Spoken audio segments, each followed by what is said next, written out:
Hello everyone, welcome back to another video.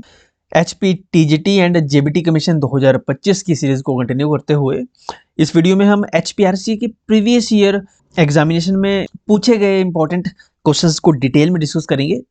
आज से हम हिंदी के भी कुछ क्वेश्चंस ऐड करेंगे, क्योंकि हिंदी से भी क्वेश्चंस पूछे जाते हैं एग्जामिनेशन में, चाहे वो टीजीटी का कमीशन है या फिर बीएड का जेबीटी का कमीशन है।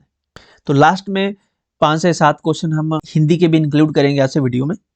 फर्स्ट क्वेश्चन आज का, in British India the middle class in Bengal mainly consisted of. British कालीन भारत में बंगाल का मध्य वर्ग मुख्यतः बना था उद्योगपतियों का या फिर जमींदारों का, व्यापारियों का या साहूकारों का। ब्रिटिश काल में बंगाल में जो मिडिल क्लास थे वो जमींदार थे। ओके, ऑप्शन बी करेक्ट होगा, जमींदार। अब बंगाल की यहाँ पे बात हो रही है, तो बंगाल के गवर्नर से यहाँ से क्वेश्चन पूछा जाता है, बंगाल के पहले गवर्नर कौन थे? तो बंगाल के पहले गवर्नर थे रॉबर्ट क्लाइव। कौन थे? Robert Clive. रॉबर्ट क्लाइव जो थे ये बंगाल के पहले गवर्नर जनरल चुने गए थे। 1757 में प्लासी का जो युद्ध हुआ था 1757 में, से युद्ध के बाद रॉबर्ट क्लाइव को बंगाल का गवर्नर नियुक्त किया गया था। 1757 से 1767 तक 10 वर्ष तक रॉबर्ट क्लाइव यहाँ के गवर्नर रहे। उसके बाद 1773 में 1773 में रेगुलेटिंग एक्ट आया, जिसके बाद बंगाल के गवर्नर को गवर्नर जनरल कहा जाने लगा गवर्नर को, और उनका कार्यकाल निर्धारित कर दिया गया था 5 वर्ष। ओके, चलिए अगला क्वेश्चन है, the most outstanding leader among the extremists was. अतिवादियों में से सर्वाधिक उत्कृष्ट नेता थे, एक्सट्रीमिस्ट थे, जो राइट विंग था, जो गरम दल था, जिसे अदर शब्द में अगर कहें, अन्य शब्दों में गरम दल। 2 दल थे कांग्रेस में, एक तो नरम दल था, एक गरम दल था। गरम दल एक्सट्रीमिस्ट और नरम दल दूसरा दल था। ओके, तो एक्सट्रीमिस्ट में थे बाल Gangadhar Tilak, option D correct होगा। अब एक्सट्रीमिस्ट में बाल गंगाधर तिलक थे, इनकी 3 की तिगड़ी थी इनकी, एक तो लाल, दूसरे बाल और तीसरे पाल। ओके, लाल से लाला लाजपत राय, बाल से बाल गंगाधर तिलक और पाल से विपिन चंद्र पाल। ओके, विपिन चंद्र पाल। ये एक्सट्रीमिस्ट और मॉडरेट्स। ओके, इनके बीच में एआईएनसी के ही 2 ग्रुप थे। इनके बीच में जो जब दरार मतभेद बहुत बढ़ गए थे वो थे 1907 में। 1907 में सूरत अधिवेशन में, ओके, सूरत अधिवेशन जो कांग्रेस का हुआ, सूरत अधिवेशन में कांग्रेस 2 भागों में बट गई। ओके, इसे सूरत स्प्लिट के नाम से जाना जाता है। सूरत स्प्लिट, कांग्रेस 2 भागों में बंट गई, गरम दल और नरम दल। अब ये हुआ बंगाल विभाजन। जब हुआ बंगाल विभाजन, कब हुआ था? 1905 में बंगाल विभाजन हुआ था। बंगाल विभाजन के बाद एक स्वदेशी आंदोलन शुरू हुआ, स्वदेशी आंदोलन शुरू किया गया 1905 में ही बंगाल विभाजन के बाद, जिसमें लाल बाल पाल, जिनको हमने पहले डिस्कस किया, लाला लाजपत राय, विपिन चंद्रपाल और बाल गंगाधर तिलक, इसके अलावा अरविंद घोष, इनके प्रयासों से कांग्रेस ने स्वदेशी व स्वराज की मांग उठाई। 1905 में बनारस अधिवेशन हुआ, जिसकी अध्यक्षता की थी गोपाल कृष्ण गोखले ने। उसमें कांग्रेस ने स्वदेशी की मांग उठाई। ओके, अब स्वदेशी की मांग को लेकर ही यहाँ इनके बीच में पार्टी में इनकी विचारधारा नहीं मिली, क्योंकि 1906 में जब कलकत्ता अधिवेशन हुआ, दादा भाई नौरोजी ने उसकी अध्यक्षता की, तब जो एक्सट्रीमिस्ट थे वो चाहते थे कि ये जो स्वदेशी मूवमेंट है ये पूरे देश में चले। ओके, पूरे देश में फैले। और जो मॉडरेट थे वो चाहते थे, नरम दल के नेता, कि ये केवल बंगाल तक ही सीमित रहे। इसकी वजह से यहाँ पे बंगाल विभाजन हुआ था 1907 में, सूरत स्प्लिट। ओके, इससे पहले 1906 में क्या हुआ था? 1906 में मुस्लिम लीग की स्थापना हुई थी। ओके, मुस्लिम लीग की स्थापना कब हुई थी? 1906 ईस्वी में। और यही मुस्लिम लीग थी जिसने बाद में जाके यहाँ पे पाकिस्तान का भी निर्माण किया। मुस्लिम लीग के पहले अध्यक्ष कौन थे? आगा खान। मैं इसलिए इनको डिटेल में आपके साथ डिस्कस कर रहा हूँ, क्योंकि यहाँ से क्वेश्चन पूछ जाते हैं कि मुस्लिम लीग के अध्यक्ष कौन थे, कब इसकी स्थापना हुई। पहले अध्यक्ष थे मुस्लिम लीग के आगा खान। और ये जो बंगाल विभाजन 1905 में हुआ था, 1911 में बंगाल विभाजन को रद्द कर दिया गया था। ओके, रद्द कर दिया गया बंगाल विभाजन। एक तो पहले इन्होंने बंगाल का विभाजन किया, बंगाल को 2 भागों में बांटा, पूर्वी बंगाल और पश्चिमी बंगाल। पश्चिमी बंगाल जो आज का बंगाल है, और पूर्वी बंगाल बना बांग्लादेश बाद में। इस प्रकार से उन्होंने पहले तो बांग्लादेश को डिवाइड किया। अब 5 से 6 साल बाद 1911 में कहते हैं कि हम उसको रद्द करते हैं। अब आपने विभाजन कर दिया, लोगों का विस्थापन हो गया, तो रद्द करके क्या फायदा हुआ उसका। ओके, ऐसे काम थे इन अंग्रेजों के। अगला क्वेश्चन है, the partition of Bengal was sought to be brought about by. Bengal का विभाजन किसके द्वारा किया जाना चाहा गया था? बंगाल का विभाजन हुआ था 1905 में। 1905 में भारत का वायसराय कौन था? भारत का वायसराय था Lord Curzon. Option D correct होगा। लॉर्ड कर्जन के कार्यकाल में ये बंगाल विभाजन हुआ, जो कि काफी ब्लंडर माना जाता है इतिहास का, बहुत गलत कार्य ये माना जाता है। वॉरेन हेस्टिंग्स ऑप्शन में दिया है।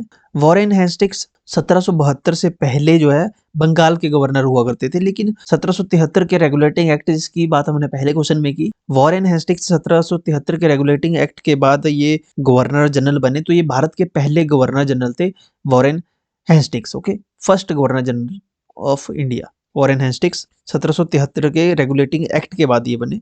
लॉर्ड कॉर्नवालिस भी भारत के गवर्नर जनरल रहे। इनका टेन्योर था 1786 से 1786 टू 1793। लॉर्ड कॉर्नवालिस के कार्यकाल के दौरान ही 1973 में 1793 होना था यहाँ पे 1793 में बंगाल में स्थायी बंदोबस्त लागू करवाया इन्होंने। लॉर्ड कॉर्नवालिस ने क्या स्थायी बंदोबस्त।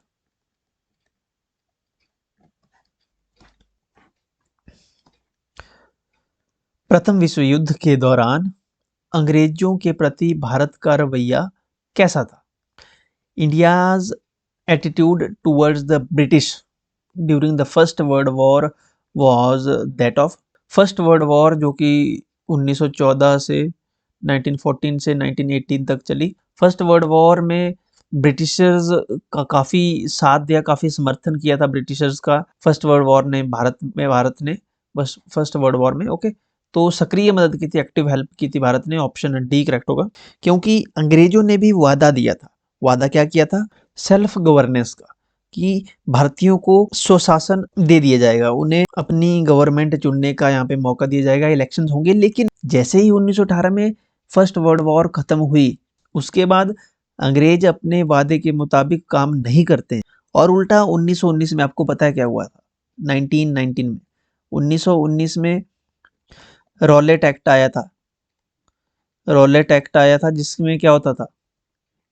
शक के आधार पर भी किसी को भी उठा लिया जाता था। किस पे शक है? क्योंकि उस समय क्रांतिकारी गतिविधियां बहुत बढ़ गई थी, तो इसमें इस कानून को बिना अपील, बिना वकील और बिना दलील का कानून कहा जाता था, इसलिए इसको काला कानून के नाम से जाना जाता है। अगर आपको पूछा जाए कि काला कानून कौन था, तो काला कानून था रॉलेट एक्ट, जो 1919 में आया।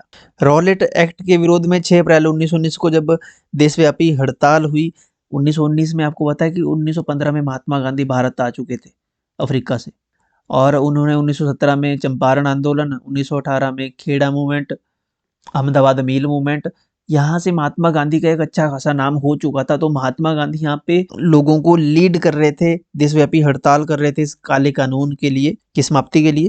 रॉलेट एक्ट के विरोध में ही 1919 में जलियांवाला बाग, आपको सभी को पता है जलियांवाला वाला बाग जो हत्याकांड हुआ था 13 अप्रैल को वहाँ पे इकट्ठे हुए थे जलियांवाला बाग में लोग, जहाँ पे फायरिंग कर दी गई थी और हजारों लोग वहाँ पे मारे गए थे। कुछ लोग डूब के मरे, लोगों के ऊपर गोलियां चला दी गई। ये क्वेश्चन से हट के मैं इसलिए बता रहा हूँ क्योंकि तभी याद रहता है अगर एक घटना दूसरे घटना के साथ लिंक हो जाए। नहीं तो आप रॉलेट एक्ट पढ़ोगे, जलियांवाला बाग हत्याकांड पढ़ेंगे, फिर असहयोग आंदोलन पढ़ेंगे 1920 का, फिर चोरा चोरी कांड, फिर 1925 का काकोरी कांड, 1923 में जो स्वराज पार्टी बनी थी, 1922 का चोरा चोरी कांड। तो अगर इनको आप सीरीज में पढ़ेंगे तभी आपको याद रहेगा। नेक्स्ट क्वेश्चन है, संविधान सभा में किसको अपना स्थायी सदस्य चुना था? Whom did constituent assembly elect as its permanent chairman? देखिए, संविधान सभा की जो पहली बैठक हुई थी, कब हुई थी? 9 दिसंबर को, 9 दिसंबर 1946 को, 1946 को पहली बैठक हुई थी। उसके जो अध्यक्ष थे वो अस्थाई थे। ओके, पहली बैठक हुई थी संविधान सभा की, अस्थाई अध्यक्ष थे, कौन थे? सच्चिदानंद सिन्हा। सच्चिदानंद सिन्हा। फिर 2 दिन बाद 11 दिसंबर को फिर से बैठक हुई 1940 को 11 दिसंबर को, 9 दिसंबर के 2 दिन बाद 11 दिसंबर को पहली अगली बैठक हुई। उसके अध्यक्ष कौन थे? उसमें अध्यक्ष चुने गए, अध्यक्ष कैसे थे? स्थायी अध्यक्ष, जो कि क्वेश्चन में पूछा है। स्थायी अध्यक्ष चुने गए थे भारत के जो बाद में पहले राष्ट्रपति बने थे। कौन थे पहले राष्ट्रपति भारत के? डॉक्टर राजेंद्र प्रसाद, बिहार से बाबू राजेंद्र प्रसाद, ये स्थायी अध्यक्ष चुने गए थे संविधान सभा के। तो ऑप्शन हो जाएगा correct option B R Ambedkar, Bhimrao Ambedkar drafting committee के ये चेयरमैन थे, ड्राफ्टिंग कमेटी के अध्यक्ष थे भीमराव अम्बेडकर। ड्राफ्टिंग कमेटी में टोटल 7 मेंबर्स थे। कई बार पूछ रहा था कि कितने मेंबर्स थे? 7 मेंबर्स थे। जवाहरलाल नेहरू ने क्या किया था?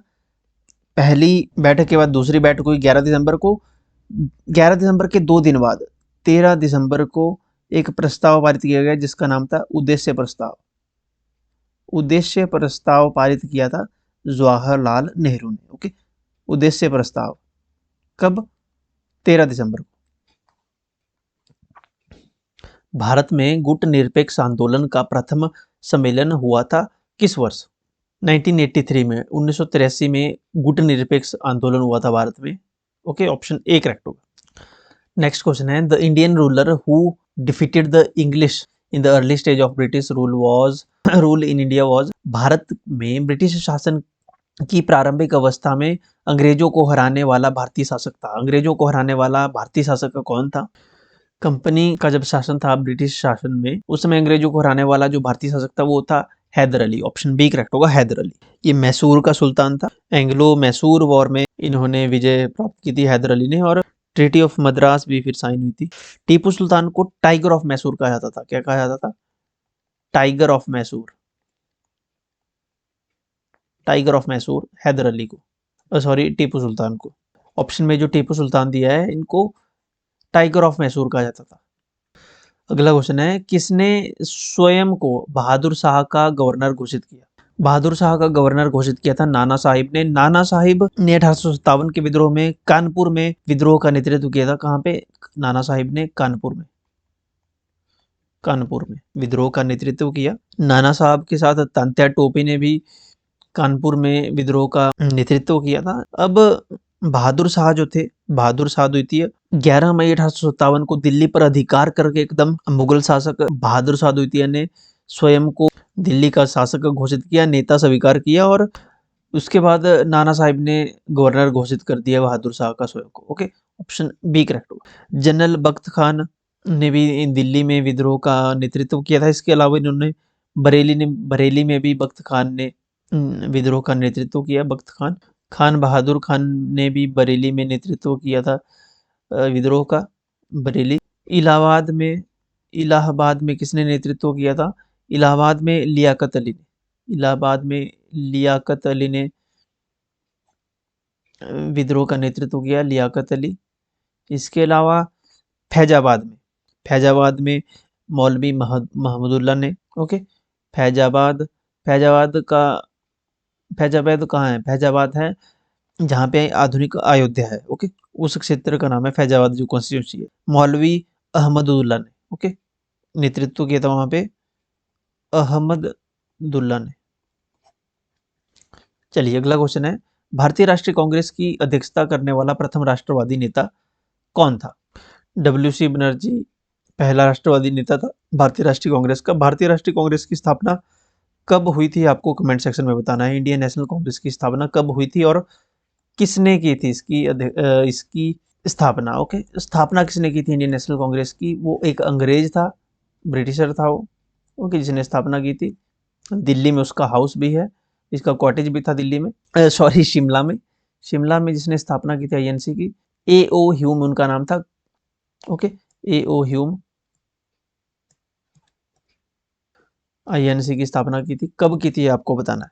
WC बनर्जी ने 1885 में जो पहला अधिवेशन हुआ था इंडियन नेशनल कांग्रेस का, INC का पहला अधिवेशन कहाँ हुआ था? बंबई में उसकी अध्यक्षता की थी। इस अधिवेशन में, ये पहला ही अधिवेशन था, इस अधिवेशन में टोटल 72 प्रतिनिधियों ने भाग लिया था अधिवेशन में।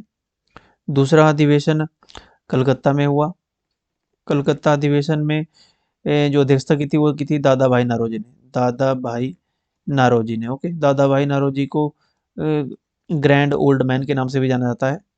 थर्ड जो अधिवेशन हुआ था वो हुआ था मद्रास में, यानी जिसका नाम आज चेन्नई है, वहाँ मद्रास में इसकी अध्यक्षता हुई थी। इंडियन नेशनल कांग्रेस की अध्यक्षता की किसने थी? सैयद बदरुद्दीन तैयबी, जो कि इंडियन नेशनल कांग्रेस के पहले मुस्लिम अध्यक्ष भी बने थे। सैयद बदरुद्दीन तैयबजी। ओके, टी। महात्मा गांधी ने एक ही बार इंडियन नेशनल कांग्रेस की अध्यक्षता की थी। कब की थी? 1924 में। महात्मा गांधी ने 1924 में बेलगाम, कहाँ हुआ था ये अधिवेशन? बेलगाम। बेलगाम कहाँ है? बेलगाम बिहार में है। बिहार के बेलगाम में 1924 में केवल एक ही बार महात्मा गांधी ने आईएनसी की अध्यक्षता की थी, 1924 में। पहली भारतीय महिला जो इंडियन नेशनल कांग्रेस की पहली भारतीय महिला अध्यक्ष बनी थी वो थी सरोजनी नायडू।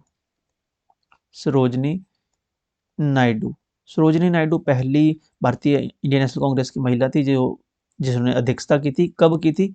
महात्मा गांधी ने जब अध्यक्षता की थी उसके अगले वर्ष, यानी 1925 में। ओके, 1925 में अध्यक्षता की थी सरोजनी नायडू ने। पहली महिला भारतीय थी वो। भारतीय बात कर रहा हूं मैं। अगर ओवरऑल पहली महिला जिसने अध्यक्षता की थी वो थी एनी बेसेंट। कौन थी? Annie Besant. एनी बेसेंट ये आयरिश महिला थी।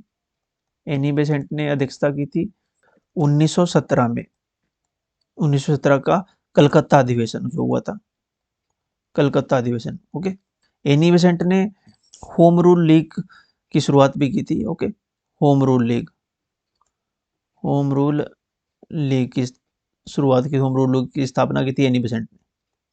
एनी बेसेंट और तिलक ने होम रूल लीग की स्थापना की थी 1916 में। ओके, 1916 में होम रूल लीग की स्थापना की थी। होम रूल लीग एक आंदोलन था जो कि होम रूल जो लीग है ये आयरलैंड का एक कॉन्सेप्ट था, जिसको यहाँ पे आयरिश महिला जो आयरलैंड से आई थी उसने यहाँ पे भी इम्प्लीमेंट किया था उसको। ओके, 1916 में उनको साथ मिला था बाल गंगाधर तिलक का। ओके, तो अब कुछ हिंदी के क्वेश्चन। पहला क्वेश्चन है हिंदी का, श क्या है? श कैसा वर्ण है? ये श जो है ये उष्म व्यंजन है ये। ओके, उष्म या फिर संघर्षी। ओके, ये भी संघर्षी उष्म व्यंजन है। श हो गया, श शेर वाला श हो गया, श षटकोण वाला स और ह, ये कैसे हैं? ये उष्म व्यंजन है क्योंकि इन व्यंजनों का उच्चारण करते समय वायुजे मुख में किसी एक विशेष स्थान पर घर्षण या जैसे रगड़ जैसी लगती है उसके बाद निकलती है। ओके, जैसे श बोलते हैं यहाँ पर श, स, श, ह। तो हवा एक प्रेशर से निकलती है, एक स्पेशली एक अलग तरीके से। यहाँ पे जब एयर फ्लो होता है मुंह में से तो उसको बोलते हैं उष्म व्यंजन। ओके, नेक्स्ट क्वेश्चन है, कामदेव का पर्यायवाची है कंदर्प। ओके, ऑप्शन सी करेक्ट हुआ, कंदर्प। अगला क्वेश्चन है, आंखों में खटकना मुहावरे का अर्थ है। आंखों में खटकना, आंखों में खटक गया कि ये मेरी आंखों में खटक गया है, यानी मुझे वो अब पसंद नहीं है, मुझे वो अच्छा नहीं लगता, ये मेरी आंखों में खटक गया है। अच्छा ना लगना, ऑप्शन बी करेक्ट होगा, अच्छा ना लगना। आंखों में खटकना यानी अच्छा ना लगना, पसंद ना होना कोई चीज। अगला क्वेश्चन है, गए से प्रत्यय शब्द बनता है। गए, प्रत्यय लगते हैं शब्दों के पीछे, उपसर्ग लगते हैं शब्दों के आगे, तो प्रत्यय शब्द बनता है गए से, यानी तो शब्द गए शब्द जो वर्ड है गए ये शब्द के पीछे लगेगा, जलमय। ओके, जलमय। नेक्स्ट है यहाँ पे वी जमा सम, वी जमा सम का बनेगा विषम, विषम षटकोण वाला विषम। यह है व्यंजन संधि। इसमें कौन सा जो रूल लगा है व्यंजन संधि में? यहाँ पे रूल लगा है स से पहले, स से पहले रूल है यहाँ पे, स से पहले अगर अ या फिर आ, इनसे अलग अगर कोई स्वर आ जाए तो स से वाले स का षटकोण बन जाता है। ओके, विषम का बन गया विषम। जैसे अगर यहाँ पे होता विषमा, सुषमा, सु जमा समा, समा, तो यहाँ पे रूल क्या है, स से पहले, यानी यहाँ पे समा में स है जो, इससे पहले अगर अ और आ से अलग कोई भी स्वर आ गया तो शु आ गया यहाँ पे, तो शु स से बन जाएगा यहाँ षटकोण वाला, तो सुषमा। ओके, इस प्रकार से चेंज होता है ये। नेक्स्ट क्वेश्चन है, प्रसंग का विशेषण है। प्रसंग का विशेषण है प्रासंगिक, ऑप्शन बी करेक्ट होगा, प्रासंगिक, प्रसंग का प्रासंगिक। नेक्स्ट क्वेश्चन है आकंठ में समास है, आकंठ, आकंठ यानी इसमें अगर विग्रह करेंगे आ और कंठ यानी इसमें आ जुड़ा हुआ है यानी कंठ तक, आकंठ यानी कंठ तक। इसमें आ यानी इसमें उपसर्ग जुड़ा है, पहला पद इसमें आ है, अव्यय है, तो ये अव्यय भाव समास हो जाएगा, अव्यय भाव समास, ऑप्शन सी अव्यय भाव समास। नेक्स्ट क्वेश्चन है शुद्ध शब्द कौन सा है इसमें, एकयता, एकयता, इंकता, एकता, तो बिल्कुल सिंपल है, एकता ऐसे लिखते हैं, एकता, एकता। ओके, नेक्स्ट है शुद्ध वाक्य है उसको देखते ही, उसको भी देखते हो, ये तो गलत है, उसे देखा है, उनमें से, इनमें से कोई नहीं, चलो ये तीनों ही ऑप्शन है इसमें, उसको देखते ही, उसको भी देखे हो, उसे देखा है, उसे देखते ही, उसे देखे ही, उसे देखते ही ऐसा होना चाहिए था, अगर ऐसा ही होता ओके, उसे देखे ही ये तो गलत है, उसे देखा है ये बिल्कुल करेक्ट है। ओके, उसे देखा है, ऑप्शन सी इसमें करेक्ट हो जाएगा। लास्ट है, लास्ट है वर्षा की अधिकता के लिए एक शब्द, अगर वर्षा की अधिकता है, इस लाइन को अगर एक वर्ड में दर्शाना है, एक शब्द में लिखना है, वर्षा की अधिकता, अल्पवृष्टि, अल्प तो होता है कम, कम बारिश होना ये तो नहीं होगा, अतिवृष्टि लघु होता है कम, ये भी नहीं होगा, बहुवृष्टि और अतिवृष्टि इनमें से कोई एक होगा, बी और डी में से। तो अति, अधिक, अति, अतिवृष्टि, अधिक वर्षा की अधिकता यानी अतिवृष्टि हो गई, अतिवृष्टि, अधिक वर्षा। ओके, ऑप्शन बी करेक्ट होगा। Okay, so that's it for today. अगर कोई और विषय भी आप चाहते हैं कि इसमें कोई और विषय भी, कोई और सब्जेक्ट भी इंक्लूड करें, जैसे इंग्लिश हो गया, या फिर आप एचपी जीके चाहते हैं, या कोई और सब्जेक्ट, ओके, तो let me know in comment section. I know कि ये वीडियो थोड़ी ज़्यादा लंबी हो गई, इसमें हमने डिस्कशन ज़्यादा कर लिया, कोशिश करेंगे कि हम डिस्कशन को थोड़ा शॉर्ट करें जिससे ज़्यादा से ज़्यादा क्वेश्चन हो सके, क्योंकि एग्जामिनेशन के लिए अब टाइम कम बचा है। चैनल को सब्सक्राइब कर लें और वीडियो को लाइक जरूर करें। एम करते हैं हम इस वीडियो में 75 लाइक्स का, 73 लाइक कर दें इस वीडियो पे। कमेंट सेक्शन में अपना फीडबैक आप कमेंट में लिख सकते हो कि आपको वीडियो कैसी लगी, आपको किस प्रकार की वीडियो चाहिए, अपने सुझाव कमेंट सेक्शन में जरूर लिखिएगा। अगर आप चाहते हैं कि कमेंट में नहीं लिखना चाहते तो आप पर्सनली इंस्टाग्राम पे भी हमें मैसेज कर सकते हैं, अपने फीडबैक दे सकते हैं, हमें अच्छा लगता है जब आप अपने सुझाव हमें देते हैं। फॉलो आप कर सकते हैं हमें टेलीग्राम, व्हाट्सएप, इंस्टाग्राम पे, इन सभी के लिंक वीडियो के डिस्क्रिप्शन में और पहली कमेंट में आपको मिल जाएंगे। Thank you.